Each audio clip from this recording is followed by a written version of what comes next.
हमर कविता के शीर्षक है नगर बधू।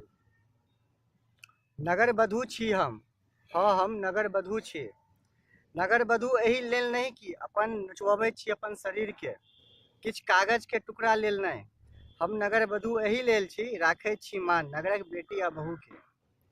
दलदल के कीड़ा छी हम, हाँ दलदल के कीड़ा छी हम, मुदा एहि लेल नहीं कि हमर जन्म भेल है एहि दलदल में।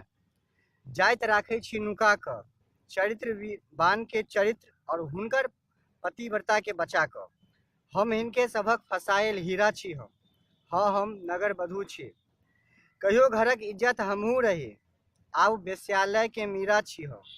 समाजक सतायल पीड़ा छी हम, पुरुष हवसक लीला छी हम, मुदा जालिम दुनिया में पीब रहल अंधेरा छी हम, हाँ हम नगर बधू छी।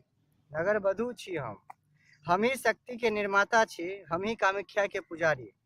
हमरे घरक ओसरा से बनै छै मूर्ति, तहन कहाँ सुतल रहे छै ई समाज। बेचलौं तन अहाँ जना वतन नहीं, किछ नेता सब पर कटाक्ष छनि। बेचलौं तन अहाँ जना वतन नहीं, किनको घर से आयल मीरा छी हम। आब अमावस्या के हेरायल इजुरिया छी हम, नगर बधू छी हम नगर बधू। वाह वाह।